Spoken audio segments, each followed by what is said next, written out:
കോഴിക്കോട് നഗരത്തിൽ തന്നെയാണ് തെരുവുനായ ശല്യം അതിരൂക്ഷമാണ്. 8 പേർക്കാണ് ഇപ്പോൾ കടിയേറ്റിട്ടുള്ളത്. അതിൽ മുതിർന്നവരുണ്ട്, സ്ത്രീകളും കുട്ടികളും ഒക്കെ അടങ്ങിയിട്ടുണ്ട്. ഒരേ നായ തന്നെയാണ് ഓടി നടന്ന് ഇത്രയും ആളുകളെ കടിച്ചിട്ടുള്ളത്.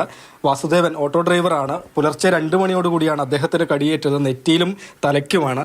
ഇങ്ങനെ തലയ്ക്കൊക്കെ കടിയേറ്റത് നേരെ ചാടിയതാ, തലയിൽ മുകളിലേക്ക് ചാടിയതാണ്. ഉയരത്തില് മൊത്തം തലക്കും കടിച്ച് ചാടി കളിച്ച് അത് റോട്ടിൽ നിന്ന് ഞാൻ 2 ദിശയായിട്ട് ഞാൻ തെക്കുന്ന് വരികയാണ്, നായി വടക്കുന്ന് ഇങ്ങോട്ട് വരികയാണ്.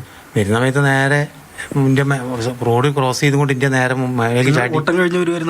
ഞാൻ എനിക്ക് പൊലച്ചൊക്കെ ഒരു ഓട്ടം, ദൂരം വൈകി ഒരു ഓട്ടം ഉള്ള ചാർജ് കുറവേനി. അപ്പോൾ ചാർജ് ചെയ്യാൻ വെച്ചിട്ട് നടന്നു വരികയാണ്. വരുന്ന സമയത്ത് ഞാൻ വീണ് വയ്ക്കുന്നു മേലേക്ക് ചാടിയിട്ട്. അതായത് ഇവിടെ നല്ലൊരു ഓട്ടയിൽ ഒരു ഇതുണ്ട്, മുറിൻ്റെ അതിന് തുന്നിടണം പറഞ്ഞിരിക്കുന്നു.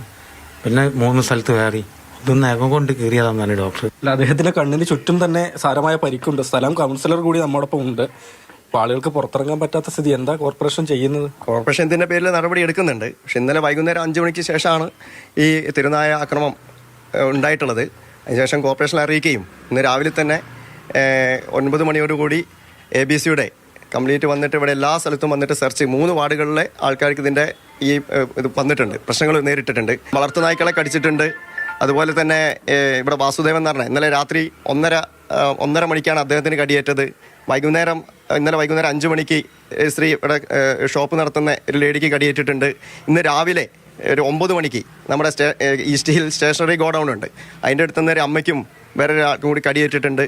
അപ്പോൾ അങ്ങനെ ഇതിൻ്റെ ഭീതി പറഞ്ഞിരിക്കുന്ന ഒരു അവസ്ഥയിലാണ് ഉള്ളത്. പക്ഷേ കോർപ്പറേഷൻ്റെ ഭാഗത്തു നിന്ന് എല്ലാ രീതിയിലുള്ള അതിനുള്ള സഹകരണവും ലഭിക്കുന്നുണ്ട്. ഇതിൽ ആളുകളെ മാത്രമല്ല വളർത്തു നായ്ക്കളെയും ഇതേ നായ തന്നെ കടിച്ചിട്ടുണ്ട്. കൗൺസിലർ പറഞ്ഞതുപോലെ അതിനുവേണ്ടിയുള്ള തിരച്ചിൽ രാവിലെ മുതൽ ആരംഭിച്ചുവെങ്കിലും നായ ഏതായാലും കണ്ടെത്താൻ കഴിഞ്ഞിട്ടില്ല. വലിയ ആശങ്ക തന്നെയാണ് ജനങ്ങൾക്കുള്ളത്. ജനങ്ങൾ തിങ്ങിപ്പാർക്കുന്ന ഒരു പ്രദേശം കൂടിയാണ്, അതുകൊണ്ട് ആശങ്ക അത്രയും അധികം.